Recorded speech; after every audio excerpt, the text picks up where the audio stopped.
Welcome to the Inventory Professional Podcast, brought to you by Inventory Base, providers of industry-leading property inspection software, accredited training, and on-demand property reports. Join us as we discuss the latest news, legislation, and all things property, hosted by our very own inventory expert, Sián Hemming-Metcalf. With regular special guests, listen in to our open and honest discussions about the role of the inventory professional and how to navigate through this ever-changing, fast-paced industry. Welcome to the Inventory Professional Podcast, and today I am really pleased to be joined by Natasha from PetsScore. Welcome, Natasha. Thanks ever so much for agreeing to talk to us today. Thanks, Sián. Really pleased to be here, and thanks for inviting me on the podcast. Oh, you're very, very welcome. So the reason I asked you to come on to the podcast with us today is that PetsScore is something that you're working on, something you're introducing into the private rented sector. And it's all about dog and cat referencing, and that's going to be for landlords, tenants and letting agents. And this is particularly interesting to me because I've already been talking about pets in the private rented sector, along with Jennifer from Advocats and Madison Rogers from Cats Protection, which I believe you both know. I do, yes. I had a call with Jennifer last week, actually, a very good call with her. And we're talking about different things that we can do to support each other and support the great work that she's doing with Jasmine's Law with the MP Andrew Rosendale. Yeah, we talked about that in quite big detail. It's a shame that the actual bill at the time didn't get through the way they wanted to, but it's been revamped, taking a different kind of tact on it, and hopefully they said we'll get some leeway in regards to the government actually taking the bill forward, because it is important. I mean, as you mentioned already in your article that you did with Nigel Lewis and Landlord Zone, that there's 7.6 million tenants who live in rental homes that they need to accommodate their pets, and the pets are part and parcel of the family, aren't they? So they should be considered in the same way. Yeah, that's right. So you've got 7.6 million renters with pets in the UK, and you've only got, at the moment, 119,000 properties in the UK accepting pets. So that funnel is huge from the top down.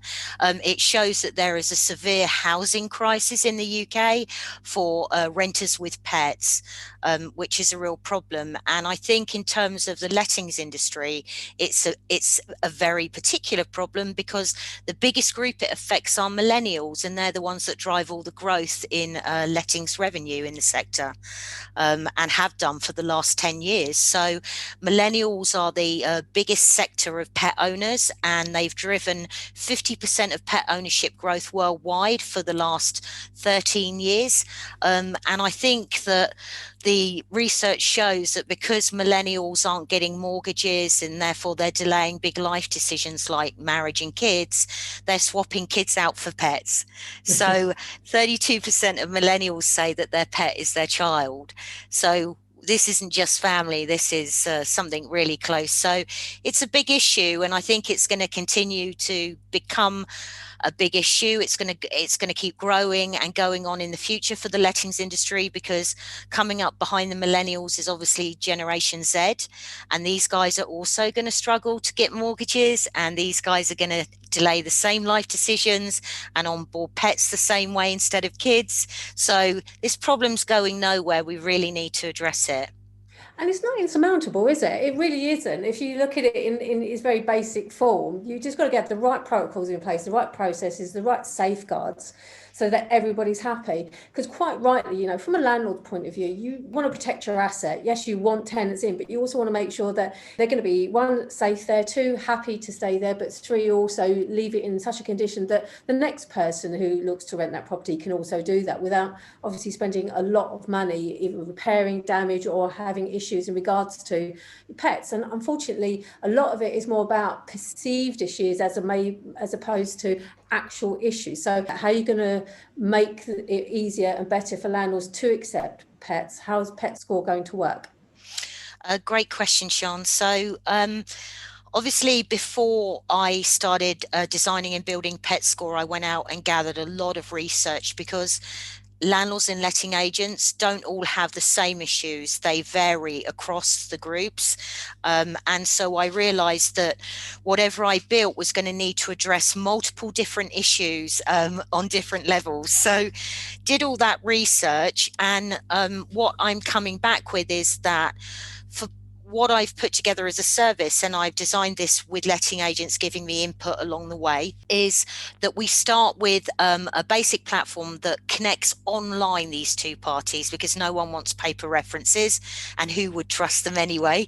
As a former landlord myself, I would feel that way. Yeah, and it's also outdated as well. You think about it, I mean, we are so far away now from the pen and paper, from the written side of things. Tech has really evolved so quickly, and certainly within the last 24 months, and certainly since COVID hit. There's no need to have that paper-based trail. You need that audit trail. You need it online. You need to be able to be embracing prop tech, as it's now known as. Yeah, and lettings and landlords are very, very busy people, right? They don't have time. It's not just the paper, it's the actual checking up of what's on the paper. They don't have time to do that. So PetsScore is a platform that lets renters with pets worldwide come on and create a pet profile. And we do that by asking them a set of questions so that we can score, weight and measure what's going on there. And those questions have been built based on landlord research and letting agent feedback of what they're telling us they want. So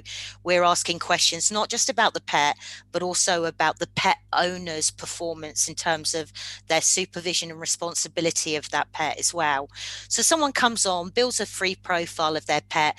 Then at that point, what we've done is we've said, okay, now we've got this on our database, push it out to any of your former landlords, former letting agents, former managing agents. We'll push it straight into their inbox as a reference request. It goes into their inbox, one click inside the email, there's a button, and it takes a landlord or a letting agent straight into our site, straight into that pet's reference page. So there's no log up or sign in, it's instant. And then it literally takes a letting agent or a landlord 3 minutes to fill in a pet reference. It's a set of 12 questions. They're all multiple choice, and they can all be answered by clicking the mouse. So it's really super quick. We save those references, and you can have someone with a pet profile, renter, can have unlimited references as they go along. As you know, in the UK, people move on average every 20 months in renting.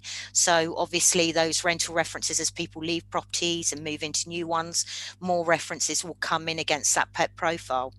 Once we've obviously got all the references back, then our system does something that's a bit special, which is that it takes all of the data, and all of the data is weighted with a point system, which then generates through our risk engine an overall risk score for that pet and pet owner. So it's not just the pet, it's the pet owner as well. And that risk score is effectively exactly the same as a credit score, but it's actually based on all of the data coming back from the lettings industry from those references.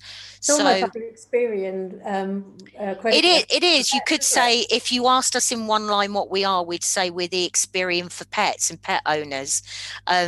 So once you've got your score, then as a pet owner on our site, you can then just push it out to anybody, anytime you want to rent.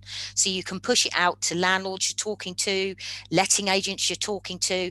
We also support the short-term rentals. So our references work for all of the sharing economy sites. So you could push a pet reference out to any host on Airbnb, Expedia, Flipkey, any of bookings.com, any of those sites. That's really, really good. That's really interesting, because again, from a landlord point of view, especially from an insurance point of view, it's all about that risk mitigation. It's all about understanding how can I allow pets but reduce the risk. Yeah, that's our base service, Sián. So that's kind of our starting point. But then what we start to do is we start to then build in products around that we know that landlords and letting agents want. So right now we are talking, Paul Champlain has been very proactive in supporting of our concept, and we're talking to some of his team about potentially building a standalone pet deposit product. We've also been talking to some insurance brokers about offering a contents damage liability policy specifically for pets. It covers about £4,000 worth of damage. And the idea with this, and what I've learned from the landlord research research is it's not that landlords hate pets, they just don't want to carry the financial risk of the pet. They would rather the tenant carried the financial risk of the pet in terms of the property. So I'm trying to solve that. So I've already found a broker for that, and we can launch from day one, pushing people to that. But I'm also looking to kind of evolve that sort of product and build something that's a bit more dynamic than that as well as we go along. Some other nice little things that we're doing is the PetsScore, which is a combination of the referencing, summarized, and then the risk score. We can wrap that up into a contract format so that when a landlord or letting agent comes on to view one, they can download it as a contract appendix to attach to the assured short hold tenancy. So they don't have to write anything out, and it will cover the pet's identity, and it will also cover the pet owner's performance levels that they need to meet. And that's quite an interesting thing, because that's obviously something that can then be checked and managed as you go along in terms of the property inspection and when a managing agent goes to actually look at it.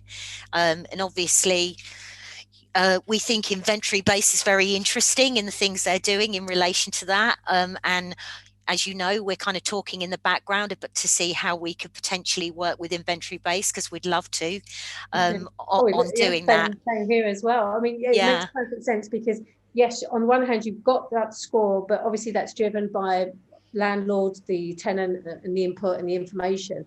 But obviously it's how the tenancy then progresses, isn't it? And that's where the interim inspections are going to come along. I mean, some landlords are going to say, oh, don't worry, as long as you give me the pet deposit, or as long as you give me the contents insurance, I'm happy with that. But actually, it's not enough, just one of these things, which is why we are a platform that's going to offer you everything in one go. Because yes, you could have pet contents insurance for a pet as a landlord. The tenant can say, I've got that, here's my pet score and here's my contents insurance. But at the end of the day, that doesn't cover a dog incessantly barking and annoying all the other tenants in the property. So that only covers a dog breaking something. So you've got there are a lot of aspects to a pet that a landlord or a letting agent needs to manage. You know, it's not just the pet damage and the financial risks, it's the behavioral risk of a pet as well, because you don't want to isolate other tenants, you don't want to be a problem for your neighbours. That's going to come back on a landlord or a letting agent. So yeah, we think that we're running at this quite holistically and saying we're going to be bolts and braces. We're going to basically try and deliver you as many ways here to safeguard yourself as a landlord or a letting agent as possible. And at the end of the day, that's exactly what everybody wants, isn't it? You know, tenant wants somewhere to live that's nice, that's suitable, that's, you know, fit for human habitation. You know, you use the terminology there, but also so that they're comfortable, and the landlords can basically leave them to get on with their life. Have that quiet enjoyment of that property. But definitely from an inventory-based point of view, definitely from a clerk-based point of view, having those safeguards in place with the inventory, with the interim inspections, and also then the checkout, that serves that body of evidence, doesn't it? Absolutely does. It does, yeah. So a pet score, a risk score on PetsScore is a live thing, which means that every time new data comes in about that pet or that pet owner, the score gets reviewed and adapted to reflect that new data that's coming in. So that's live all the time. So it's not like as a landlord, you come on, you have a look at someone's score, and 2 years later it's the same old score. It's a live thing, and like a credit score is, it will be changing all the time based on whether or not that pet owner is actually fulfilling the best criteria possible based on our scoring system. And I think definitely that's going to come into its fore in regards to how tenants are looked at, both during that particular tenancy and going forward, especially if they're brilliant tenants. And it's something I know you've experienced yourself, when you'd be able to, you know, going from property to property, getting that next landlord to agree, to understand. So if you've got that body of evidence there with you, you know, showing, look, I am a good... It changes the conversation, doesn't it, Sián? It does, exactly. And that's what we need right now.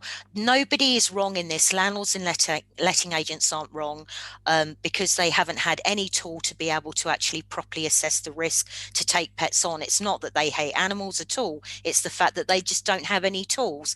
And pet renters aren't wrong for loving their pets. There is no wrong in this. I think that both sides have what the other side needs. They just need that bridge, which is a technology platform like PetsScore to connect them.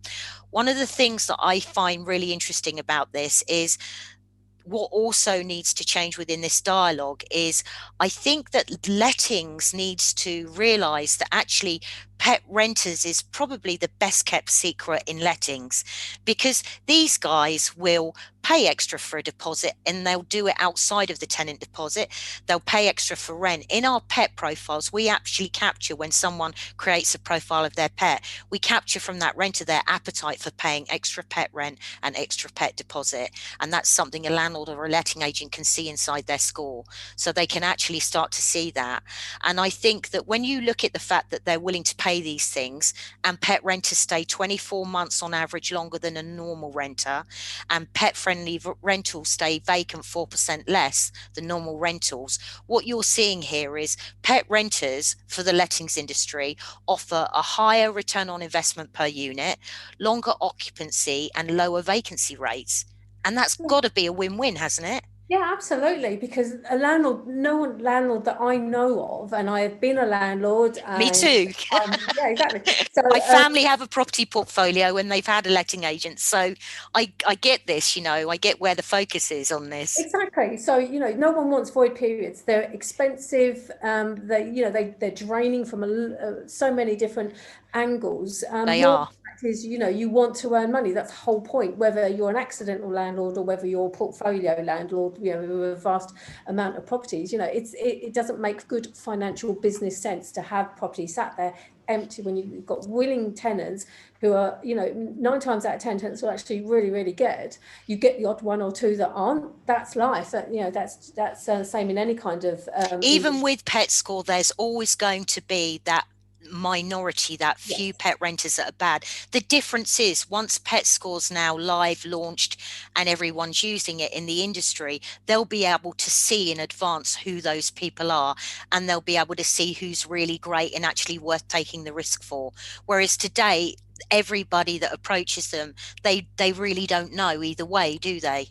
No, it's a bit of a finger in the air. I mean, obviously you've got all the rest side of things, but then, like I said, it's the pet side that just isn't there. And it's something we've touched on beforehand, and I'll bring up again, is the fact that, really, should then pets really be considered as the subtenant? And if they are, then, the legislation, especially in regards to deposits and how the government sees pets, needs to change, because obviously landlords need then the ability to either charge this extra amount legally, properly, in regards to Tenant Fee Act, and making sure so that everybody is basically above board. Because the last thing we want to do is be pushing people under the radar. We want to bring them up. We want everything to be seen. That's 7.6 million UK pet renters, Sián. 30% of them are hiding pets from their landlord. So any landlords listening right now, I would say to you, do some unscheduled inspections. I think, that it's, and I think that this is a problem, because not just actually in lettings, it's interesting because also if you think about it, leaseholders have got the same problem, because if they're hiding pets, they're breaking their leases, aren't they? So, I think landlords don't want this hidden. They don't want the pets hidden on their properties. That's not the answer, is it? They actually want to just be able to manage this properly. Yeah, and it would make so much more sense, certainly from the tenant point of view, because they can feel relaxed, they can enjoy the house, and then they hopefully look after it. And certainly from our point of view, from the inventory side of things, the clerk side of things, we, when we go and do these inspections, there's telltale signs.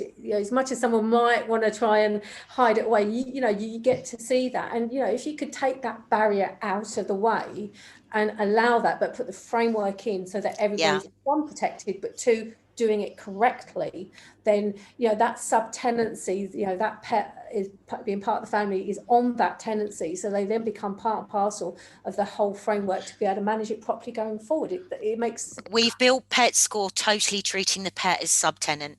I felt that we needed to take emotion out of this argument, this problem, the dynamic of it, because pet owners, myself included, we're very emotional about our pets. So the only way to really tackle this, I felt, in terms of building a really great tool for the lettings industry, was to say, okay, if a pet is a subtenant, what exactly how do we need to treat them? How do we need to weigh them up? What sort of data do we need to capture about them? How are we going to approach risk scoring them, managing that risk? And that's why I've built this risk scoring tool in all these products around it, because I absolutely believe that the pet should be treated as a subtenant. No, I think that makes perfect sense. And from your point of view, then, bearing all that in mind, will the everyday landlord actually be able to use PetsScore?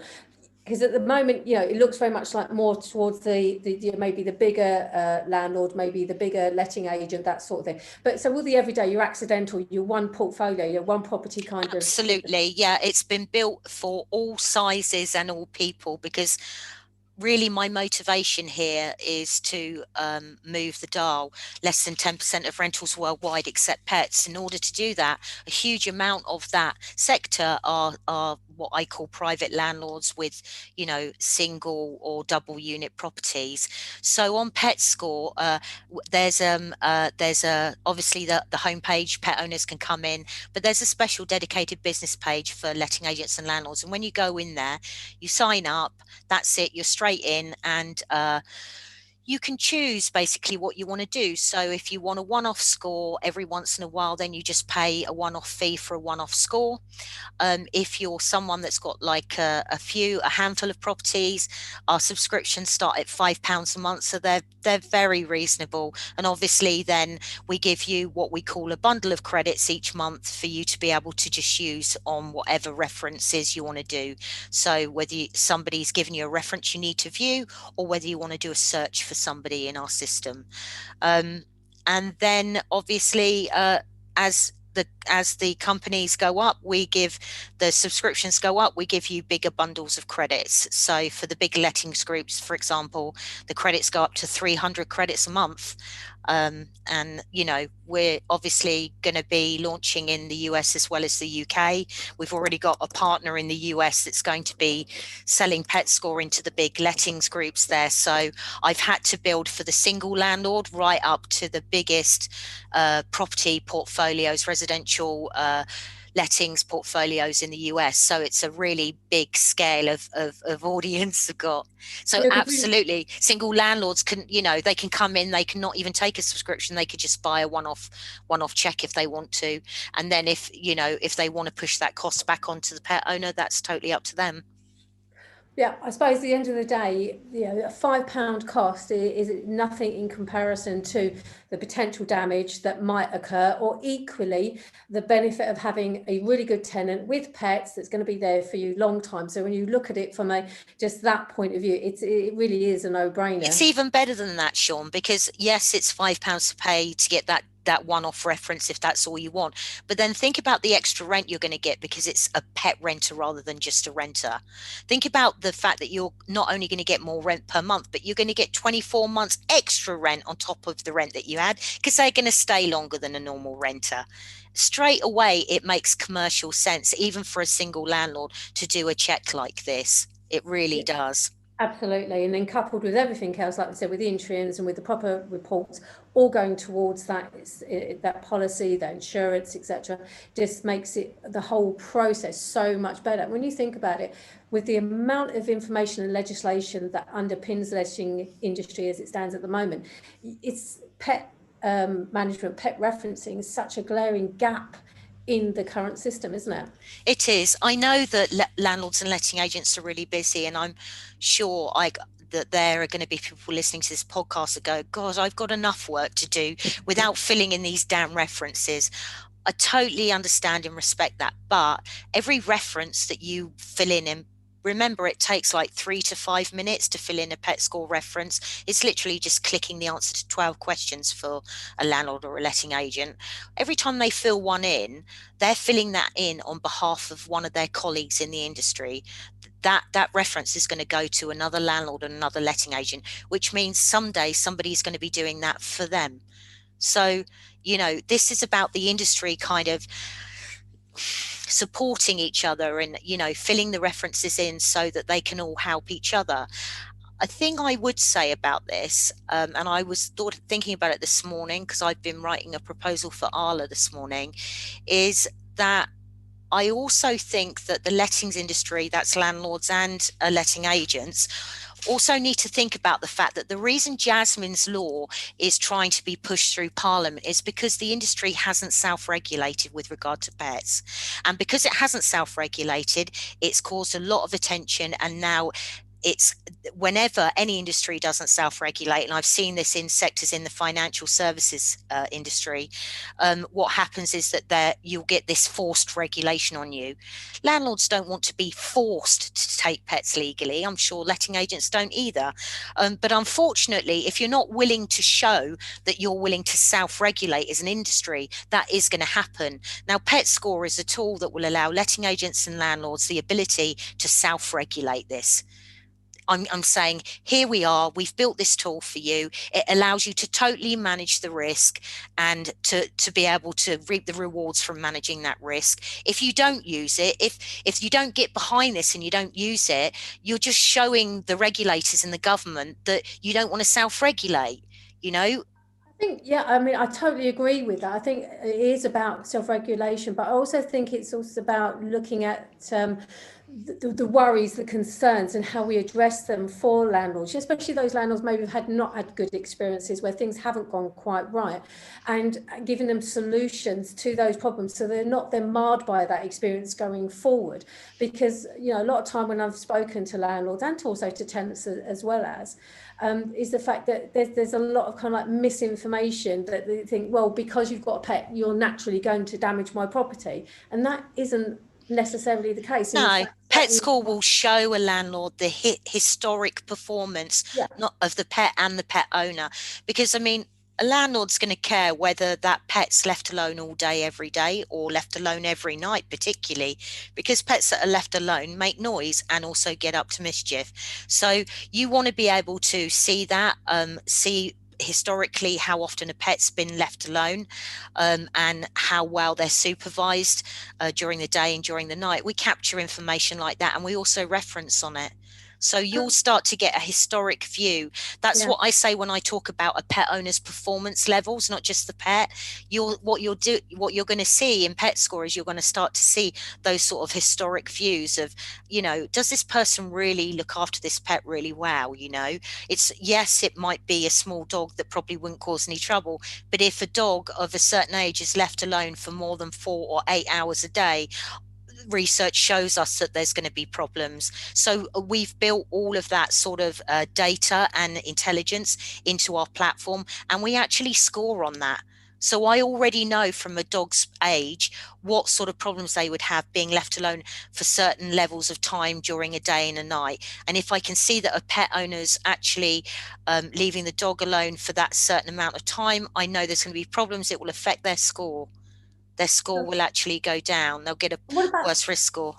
And what about suitability of the actual property? Because I know, again, when the government put out their guide, AST, a short hold tenancy, they basically dressed it up as if to say, almost like the landlords must take pets. Actually, what it was more of a model agreement as opposed to anything else. But obviously, you know, if you've got a small studio, maybe a student property, and you've got a Great Dane, you know, it's not going to be suitable. Because one thing that I've said, and you know, I'm sure you agree as well, and with Jennifer from Advocates and also Madison from Cats Protection, is the fact is the property needs to be as suitable to the pet as the pet is to the property. Yeah, absolutely. It's a tricky one, isn't it? How we do this. You and I, Sián, outside of this podcast, have already been talking about how we could potentially go about doing that, because actually we need to all partner and be very collaborative in order to do that, don't we? Because we all need each other's data. Yeah. And I think, you know, I'm definitely looking at how can I capture in the platform when somebody takes a let, the actual the spec of the property. How can I create standard specs in my platform that will match the spec of what someone's taking, and then look at the animal that went in and what the performance outcome was of that property. Because once we start to get that sort of data, we can apply some kind of AI, artificial intelligence, to start analysing it and predicting. So we can say, hey, do you know what? This sort of animal really doesn't belong in this sort of property. And there's this percentage of risk you're going to get problems if you put them in. Today, I mean, I'm a pet renter. That's how I identified this problem and came up with PetsScore. I will tell you, I've just spent the last 6 months looking for a property with my pet, and the particularly for outside space for my pet. I've got a little dog, and she's very, very well behaved. As you can hear, no noise. And really interesting, when I was doing my search this 6 months gone by, it was mostly studios that were willing to rent to me with my pet. Detached, unfurnished houses wouldn't touch me. I even looked at static caravans. I was so desperate to find a space, for my little dog. And that is so telling, I think, because it shows you where in the industry the properties, that 119,000 properties for 7.6 million pet owners, what sort of properties they're being offered. They're being offered a studio with no outside space. And several times I came across studios that were willing to take me with a dog. They're willing to take me because they've got a studio and they just want to get it rented. I get that, because it's their investment vehicle. But there's no way I would put my dog in a studio, because I just don't, she's at an age now where it just wouldn't be suitable for her. She needs more space. And this is my thought, because, I think, we're very much centered about what the rights are for the tenant, what the rights are for the landlord and for the agent in regards to legislation and everything else. But we need to be putting animal and pet welfare front and center as well. It shouldn't be like the model tenancy says, you've got an animal should be taking a pet. Well, that depends on the type of animal, the type of property, the location, what is it going to be like for the actual pet? Will the pet be happy to be indoors? Does it need outside space? And if it does need outside space, how does it get it? Where does it get it from? And like you quite rightly said earlier about the impacts on neighbours as well.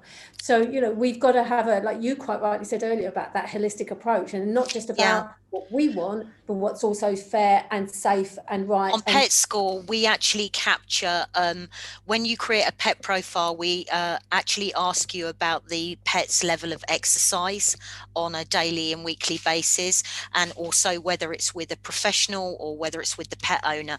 And then as we start to reference you and gather data in, we start to check that sort of stuff. One of the ways PetsScore is looking to do that moving forward is we're already in talks with the number one pet wearable in the world at the moment, about basically doing a data exchange so that we can see how often that pet is moving around and getting exercise, so that when a pet owner tells us, hey, I walk my dog once a day or twice a day, actually the pet wearable information coming back will verify that. And because exercise pets are happy pets and calm pets. Yeah, and that's absolutely definitely true for dogs. Dogs are much better behaved when they have that regular exercise. So we are looking at that, Sián, and smart ways to capture that. And I think wearables is a really good way of doing that, because it captures throughout the day the amount of exercise a dog does. And again, I like data that can't be disputed. There's no emotion in it. That is hard data that will come in from the wearables, and it will absolutely verify whether someone's been honest or whether they've, been a little bit mischievous, a bit loose with the truth, about how often they're exercising the pet. So there are so many different things that we look at in PetsScore, and really what I'm describing to you right now is what starts from day one when I've built all this into the launch of the service. But there is an enormous amount more, I think, all of us can do working together once it's up and running to really do some incredible things for landlords and letting agents. So that's a brilliant point to then go on next. When is the launch date? When do we get to see all this?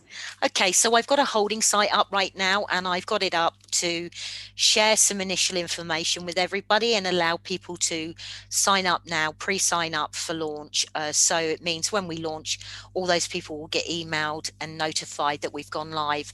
We're in build, and by Friday last week, we were 20% built. So we're on schedule right now to hopefully finish our build. Well, we're giving it a 10-week period. It would be around the 16th of August. And then I want to give myself a little bit of time for the launch. So I'm hoping to launch the full platform somewhere from the mid-August to late August. I've obviously got a bit of, forgive me everyone, I've got a bit of work organizing to do because I've got a lot of press releasing that needs to go out with the platform and things like that. So a lot of seeing our admin. friends from Property Tribes. You're meeting with I Vanessa, am, yeah. I'm chatting with Vanessa in a couple of days, which is going to be great. And obviously I've been chatting already with Landlords Zone, which was brilliant, and Nigel over there. So yeah, but we're going to do a huge press release out, not just to the lettings industry, but I've got to press release to the pet industry, the tech industry as well, because obviously our investors will be coming from that space and looking quite closely at what we're doing. So yeah, quite a lot to do, but our build is on track, and I'm very, very confident that we will be live middle to late August. So not long now, is it really, Sián?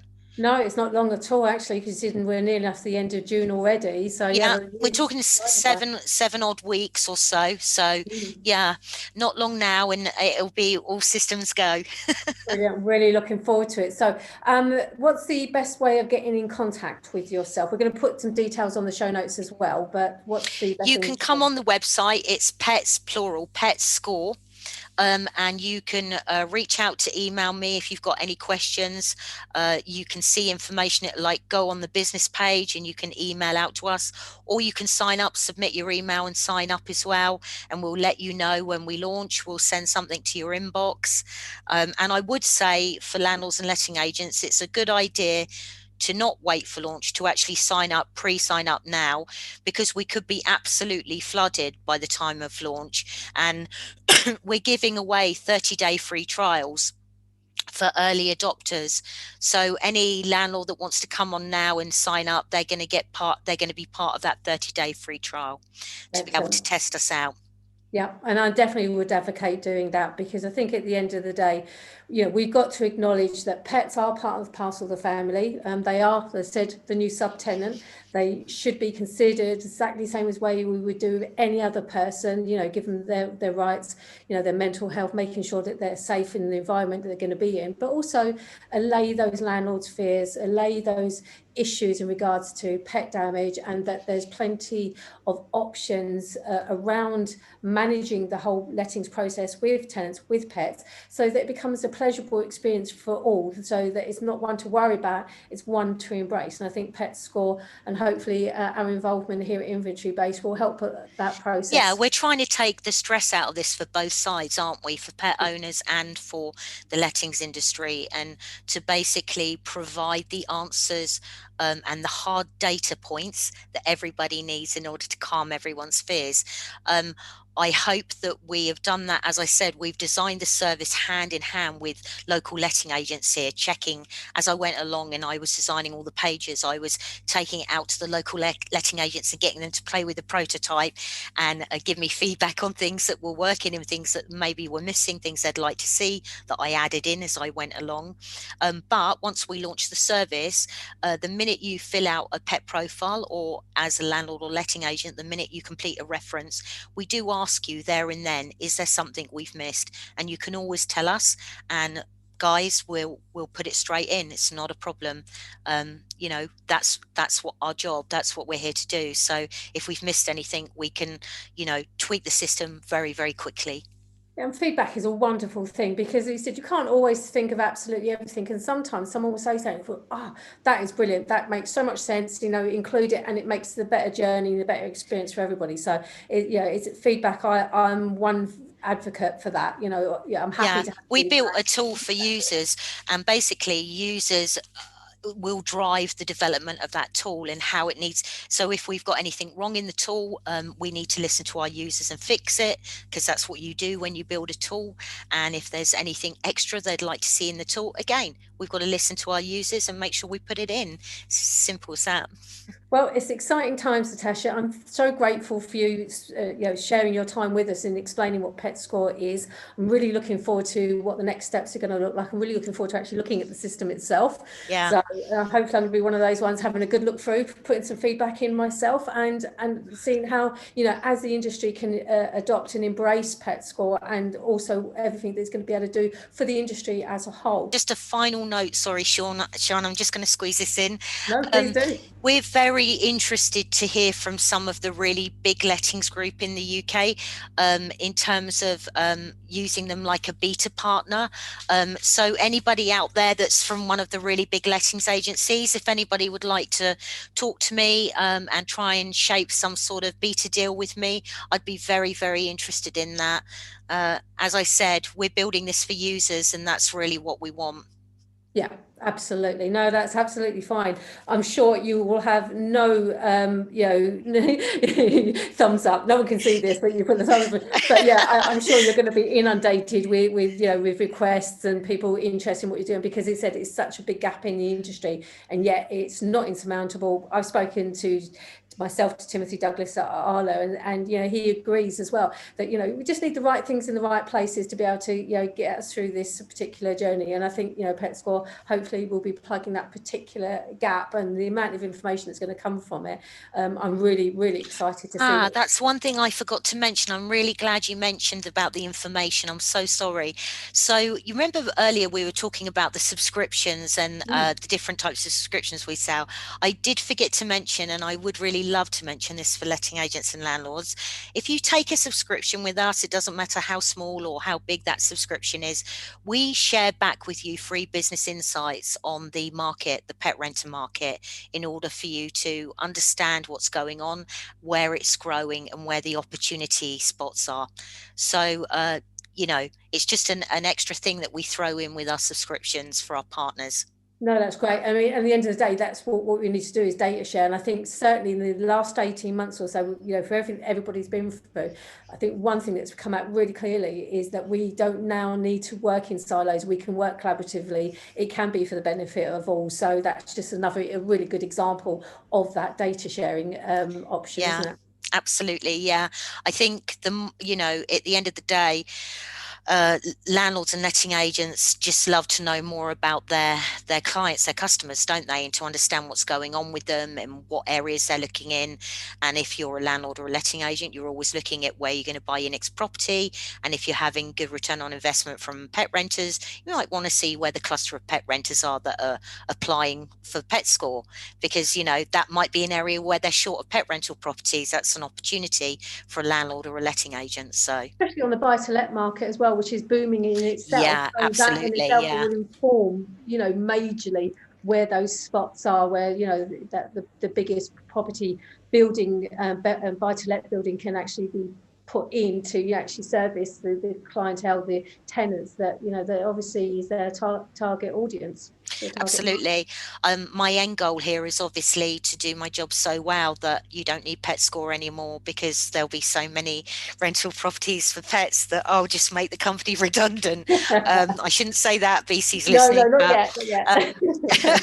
But really that is we are a mission startup. That is our mission. We're doing this, and we stepped in to design this because we care, and we want to just try and move the dial on the problem if we can.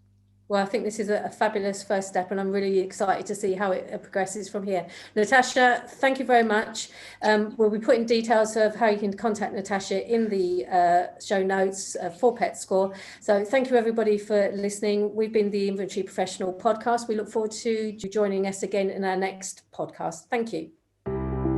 Thanks for joining us this week on the Inventory Professional Podcast. If you've enjoyed the show, subscribe to our podcast now and share the love.